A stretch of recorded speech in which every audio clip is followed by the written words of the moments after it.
Hey guys, it's Barrett with Gimpy Camper. I'm here with Steve Shelburne at Shelburne RV. Today we're going to do a video that I promised you guys a few months ago about how we actually put in the Valterra valves on the camper.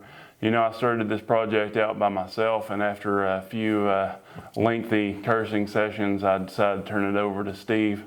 You know, it's a lot of work, and with these, a lot of times it's more about how your camper's put together and the space that's in there, because you got to have a little bit of space for these seals and stuff, but we'll get into that in a minute. Right now we just want to talk about how we put them in and what the issue was with us and kind of what the issue is overall with these valves. So, you know, I think that the reason that I went with the electronic valves was more because it got rid of the cable, which in my case was the issue, because when I took the valve out, the valve worked fine. But Steve, how often does that seem to be an issue for you guys? Well, and so obviously cable valves are very, very challenging. There's a certain specification that the manufacturer has for cable lengths and making sure that you don't kink them too much, and you know they've got to flow just right. And you know, some of the challenge is obviously the way the manufacturers install those. You know, if they have the valve pointed in a certain direction where the cable's got to be binding or pulling, or you know, it's very challenging. You know what we deal with on that, because they'll move on you. The cables are always kind of moving inside underneath the underpinning, and so you know it's really a bad deal. And it seems like, you know, the shorter the cable is, the more problems we have. The real long ones, where you can kind of loop it up underneath the underpinning, it gives it a little bit more room to work. But yeah, it's obviously a challenging situation. Now, one of the things that you mentioned that you liked about this system, I mean, granted it was a little bit pricey, but I thought it was worth it for this. A lot of times I try to go more mechanical these days and less electronic. But I figured, especially once I knew the issue was the cable valve, I wanted to get rid of the cable. But one of the things that you said that you liked about this was that it actually used just the regular valve. That way, in case the valve did break, you know, you could just change that out. Yeah, it was just a standard 3-inch Valterra valve, which we keep in stock. Most everybody has in stock. So yes, it's a very simple swap out if you had to do it. Parts are readily available, so it's not anything that was odd. Okay, so we got the new Valterra EZ valve. So this is kind of a new thing for us, kind of neat though. Got the actuator on the back. It takes the standard 3-inch valve that can be taken off that way. And of course there's a clamp that comes on here that kind of locks that in place. Keeps all that from moving. So yeah, we're gonna install this now. There's the switches that go with it. We're actually gonna wire them up to a switch over there. But we got to get these valves in first, so we're going to start on that now. Now with my camper, the problem was the tanks are side by side, and there's about 30 inches of pipe in there. But in that 30 inches of pipe, you had a T in the middle where it goes down out of the bottom of the camper. You had both of those valves, and so most of that 30 inches of pipe was actually fittings of some sort, and so there wasn't anywhere to, like, you know, just take the pipe apart. All right, so we're under here on the Gimpy camper getting a new Valterra valve put in. It's electrically actuated, which is kind of nice. So mount the switch up in the cabinet, push the switch, and then this thing will open and close. Now, you see how tight it is right there, but look how tight it is over here. It is so tight that there is no way that I'm ever going to get this pushed apart. So we're going to actually have to take the clamp loose here and probably modify this fitting to be able to give us some room right here to be able to get that in there, because we'll never get that spread open enough to get the valve assembly in there. You know, and if any of you guys out there have ever attempted to try and change valve seals, you've probably cussed as much as he has, or as much as I have over the years also, because these manufacturers, I mean, this stuff is hard piped, it's plumbed in there. You know, you've got to do some prying, you've got to do some pulling, and then if you know, after you do all that stuff and you get it in there, if you weren't real extremely careful when you put the seal in there, you're back to square one, and you're having to pull it all back apart, and you're having to wrestle that. You know, the first valve that I changed out, I promise you, probably took me 3 hours.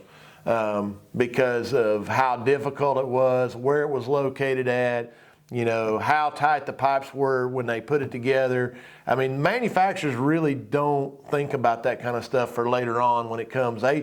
You got to understand, they build all that in the camper.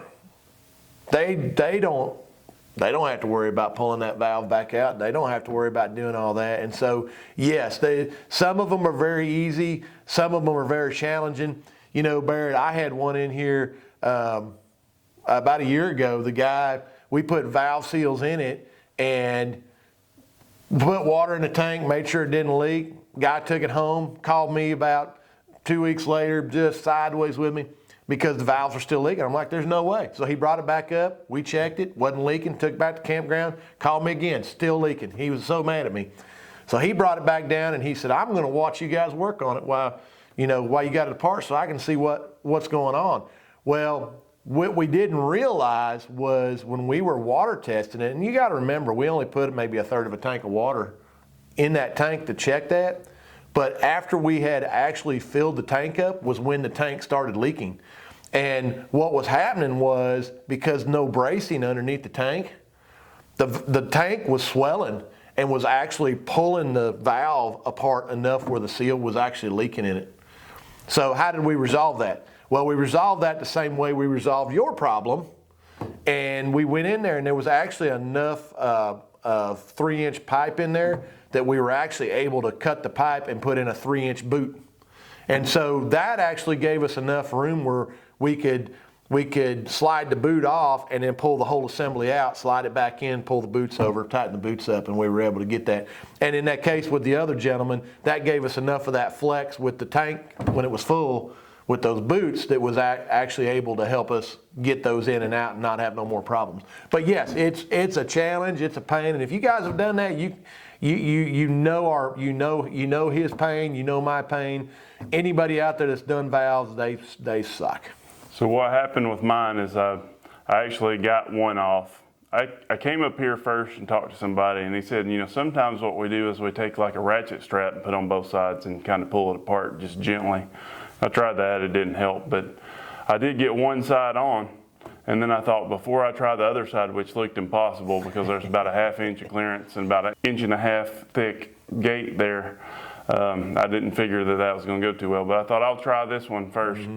And it just leaked as soon as I put it on. So that was my point, and that was my plan. I thought, you know, if nothing else, I can cut this off and put like a rubber boot on there, which is essentially what you guys ended up doing. Yeah.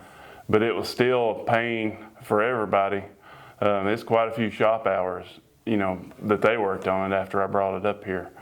So we're back under here on these Valterra electric valves. Now we've got this one already put in here. This one here was a little bit more difficult because you saw in the video where how tight this was. So we went down to saw our friends at Ferguson's and got this boot that actually fits over all this stuff. And then that way we could get all this on here and make sure the seals were good and set.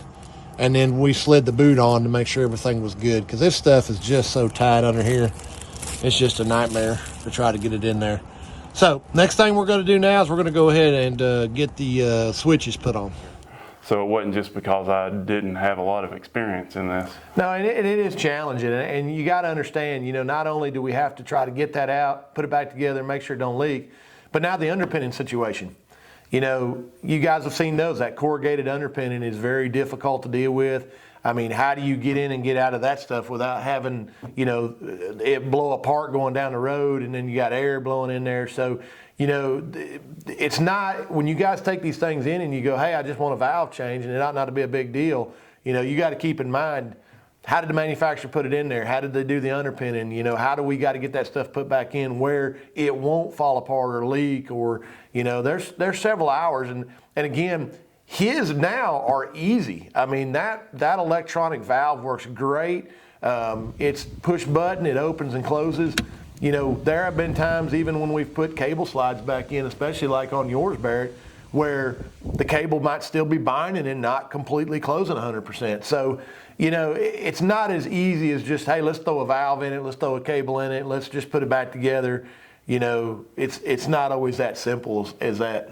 And I've actually saw some videos where people do use the cable valves again, and they read the directions that come with there, and they say, you know, within the first 1.5 feet, you can't have so much of a turn. Oh, yeah.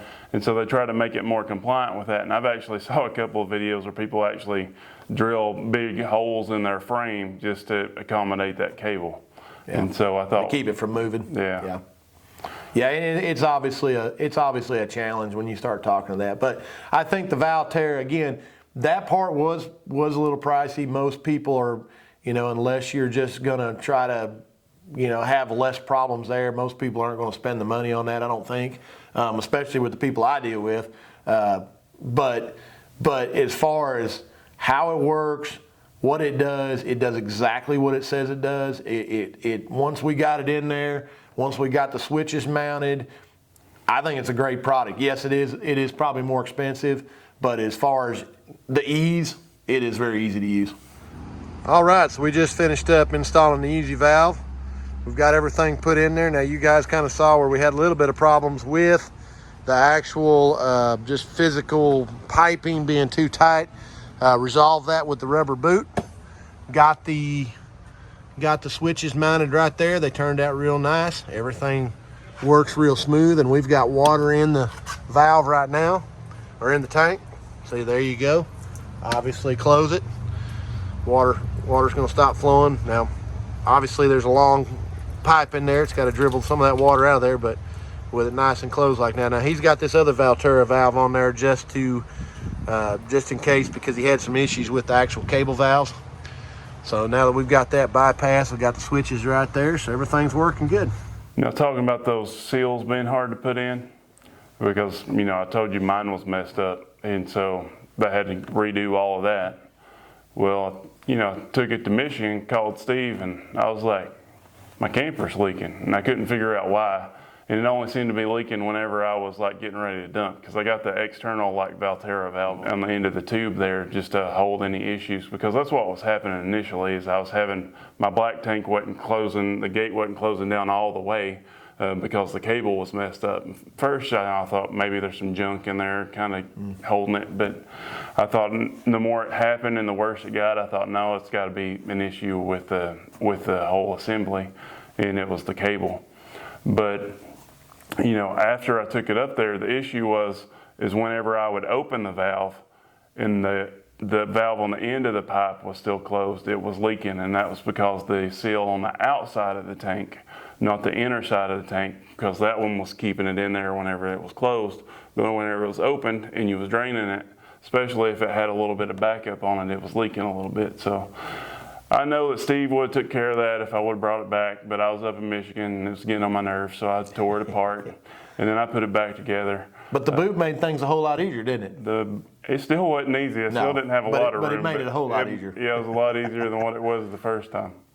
So got all that fixed. I got it put back together. And about the underpinning thing, you know, everybody's kind of got their own way of doing that. The tape that we had on there was kind of coming off by the time I drove from here to Michigan, so I actually went and bought a piece of chloroplast, and, you know, I put a couple of 1x4s in there to screw it to, and then I put some sealant around there. I got a video on how I did that. You know, I'll link it up here, but, you know, the issue with that is I've tried 3 or 4 different ways before in the past, and every way that I found would last about 500 miles. In this particular fix, I drove from here to the Tetons and back last year, and I had no issues, and to Michigan a couple of times. So yeah, typically if we ever pull it apart, we go in there with zip ties and zip tie it and then put the tape on there. But that tape, for whatever reason, didn't like his camper. Yeah, that tape, whenever I first got some tape like that, I thought, well, you first look at it and you're like, well, this is cheap stuff. But then you put it on there and you're like, man, this sticks a lot better than anything that I've ever used. But for some reason, it just doesn't stick. Didn't like his camper. But, you know, guys, I was just going to kind of go through everything and tell you what a pain that was to put in. We got some video that we're overlaying here just about the process and show you what happened with all of it. If you're going to do something like this, even if it's the cable valve, you know, you're going to have some issues, and it's going to test your religion a little bit. But, you know, well, we'll keep doing what we do. Keep following us. Follow Steve's channel. He's got a channel called Shelburne RV where it kind of shows, you know, about the life of the daily tech here and what kind of issues that they have to work around on a daily basis. But this is a great place if you need some work done on anything in Southeast Tennessee. Just give them a call, see when they can get you scheduled to get in here. Be happy to help you any way we can. Just give us a call anytime. And thanks, Barrett, for letting us be involved in your video.